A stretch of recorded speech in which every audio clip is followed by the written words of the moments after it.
Hey there, Variety here. Welcome to today's video in which we're going to be talking about the Season 1 changes for Tarisland. So the most recent video I did was focused on the new content that would be coming out in Season 1. So the Temple Maze, Fair Raids, the Raid AR floor races, the Guild boss battles, the 4 new dungeons, the raids, and the PvP game mode.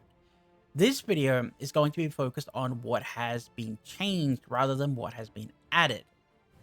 So this would be relevant to anybody who's played Season 0, and is kind of waiting to see what positive changes have been made in Season 1. Okay, let's get to it. So the first things we should talk about would be the inscription tree, IS, and Echo. Okay, so inscription has been removed. So in Season 0, as I'm sure everybody knows, you would power up your inscription, use your inscription burst, and make classes very unbalanced. The inscription ability has been changed to a frost ability. The frost ability is tied to the new seasonal talents. So every class has this tree here, and you can freely change between your talents at any time outside of combat. Many of these talents will do things like they will give you more frost, they will use frost to give you effects like more shielding, more healing, more damage, stuff like that. And if you decide to get up to 100 frost, you can use your main ability, which is kind of like a mini IS. And it's okay on some classes, kind of average on other classes, but you can decide whether or not you want to use that. So you can change this at any time, which is cool. It allows you to adapt to battles. Big fan of that. So the IS is gone, has been replaced by Frozen and the new talents. The Echo is also gone, which I'm sure many people are probably appreciative of because it was pretty RNG dependent. So if we open up the inscription tree, you're going to see a bunch of new things.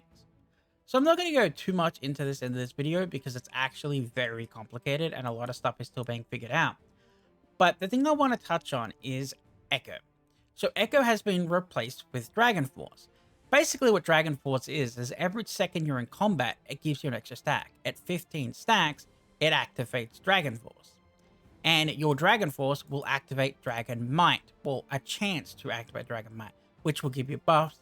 And when you activate your Dragon Force, which will be up 100% of the time at the when you've got all your points, and when you activate your Might, it activates all these other things, like it activates your different colored nodes, which activates different effects, which gives you more damage. It lines up with your SAs and stuff like that. The Dragon Force is basically a more reliable Echo, and I think it's definitely better than Echo because I'm sure if you played 0 and you were trying to stack up your Echo and you had all your damage ready and you just couldn't quite get to 15 or get to 15 too early, it was very annoying. So it's definitely way more reliable and just better in Season 1 than it was in Season 0. Okay, so I will talk more about the procs and how this all connects together in a video in the near future.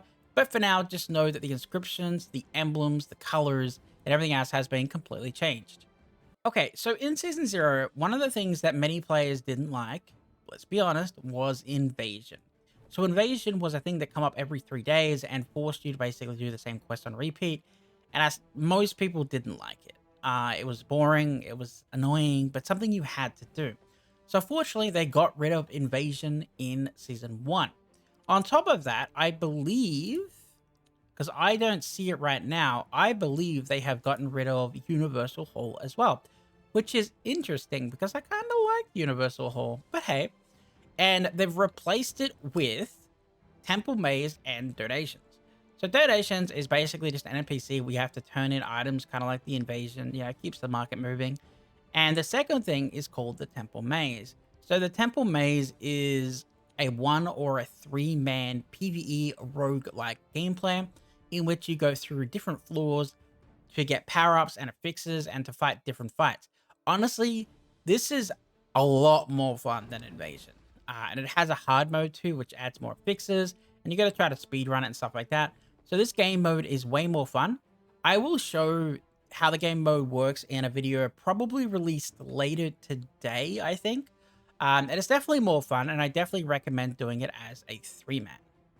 Next up, exploration. So this may disappoint some people or make some other people happy, But in Season 0, there was a bunch of exploration that you had to do, and honestly, it definitely wasn't everybody's cup of tea.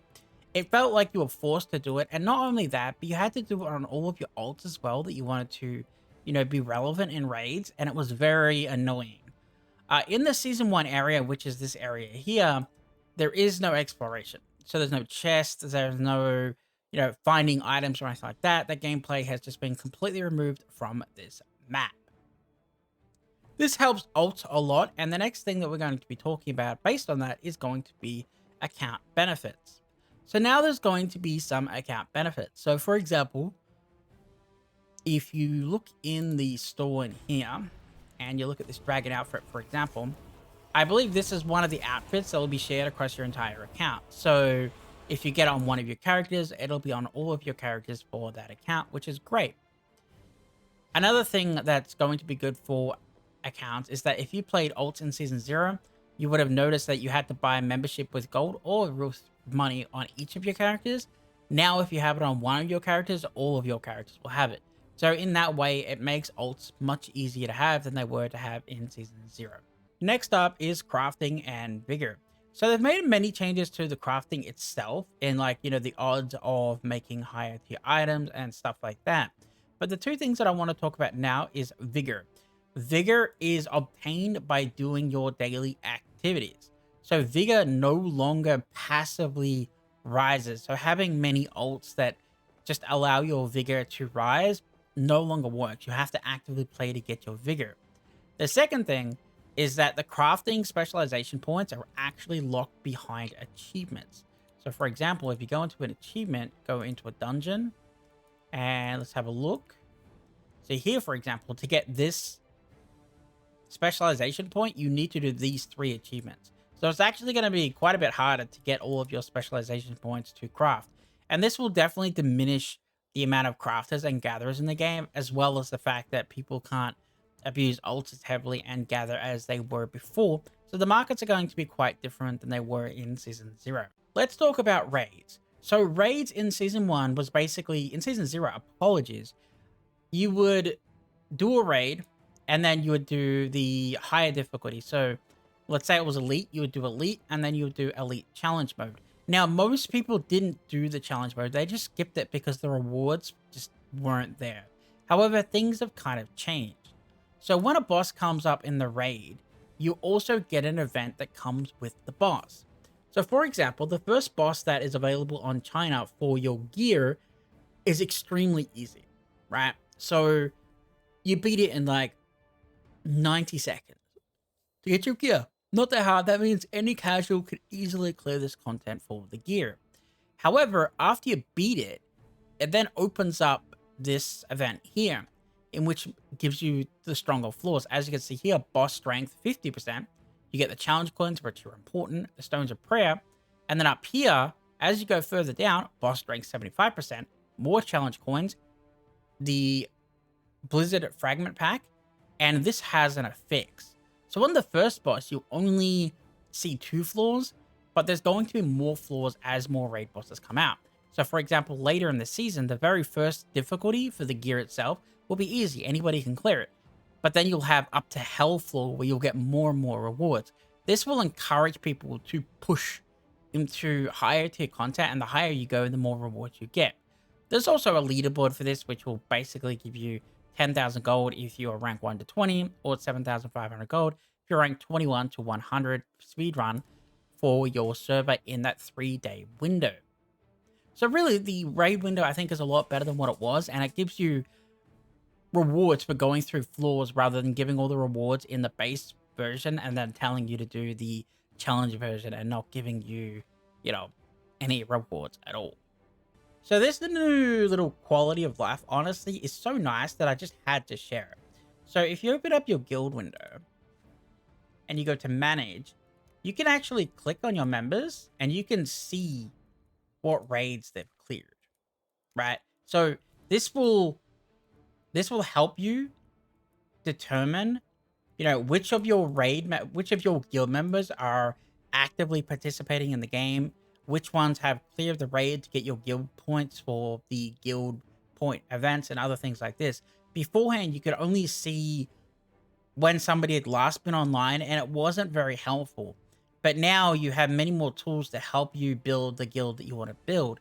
You need, in my opinion, an active guild because in season 1 there's going to be guild boss battles. So you definitely need an active guild to be able to take down those and to get those rewards. Okay, so that is everything for today's video. Of course, I didn't list everything that has changed from season 0 to season 1, but I believe that these are majority of the changes that are applicable to most people, and should give you a decent idea as to what to expect in season 1. If you watch the other video, which I'll link below, about the season 1 upcoming content, you'll be able to get a deeper glimpse into the new content rather than the content that has just changed. Okay, until next time.